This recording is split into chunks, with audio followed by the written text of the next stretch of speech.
Xogayaha beeraha ee xisbiga wadaniga Somaliland Mudane Mukhtaar Xaaji Maxamed Faarax oo maanta si gaar ah ula hadlay telefishinka codka Bariga Afrika ee ka deeriyay ayaa uu sheegay inuu ku habsatay beeralayda Somaliland waxaana wasaaradda horumarinta beeraha ee Somaliland uu ku dhaliilay horta run ahaantii waa masiibo dabiici ah waxaan la yiraahdaa ayaxu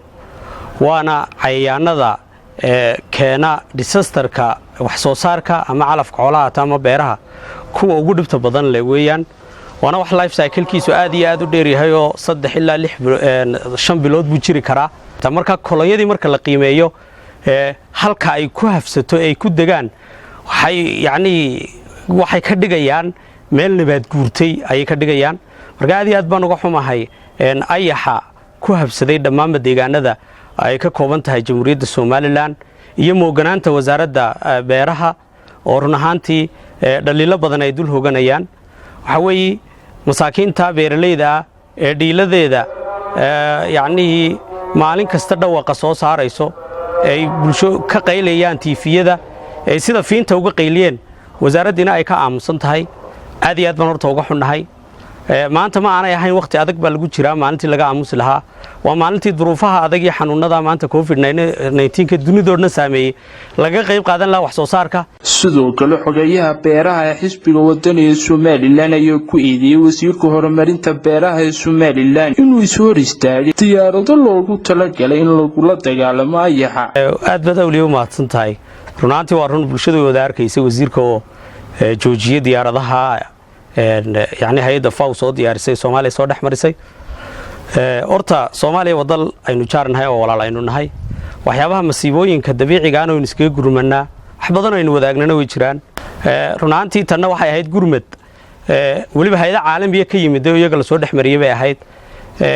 wasiirku arinta inuu diido ma ahayn oo siyaasadeeyo waayo dadka masaakiinta beeralayda haduuna bedelkeeda u haynin oo isagu aanu kaafi kareynin ama wasaaraddiisu aanay buuxin kareynin kaalintii loo baahnaa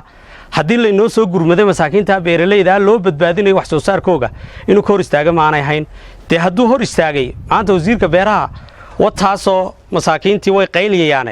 waxa uu qabto run ahaantii marka dhinaca laga eegana wasiirka beeruhu had iyo jeer waxa uu ka jecel yahay hadalka hawsha ka dhex jirta wasaaradda beeraha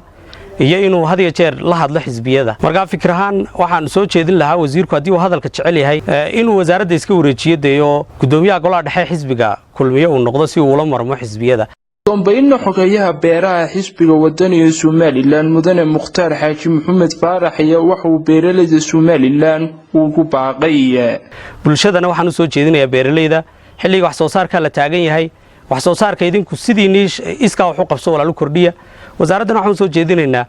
bal in aanay halka kaga aamusinay bulshadan taageerto oo ayaxan ka caawiso oo tababar siiso oo qalabyo wax soo saar u qaybiso oo seedska iyo abuurka beeraha laftooda quality-gooda u kala xusho oo dadkii wax soo saarka ku dhiiri geliso ayaan u soo jeedinayaa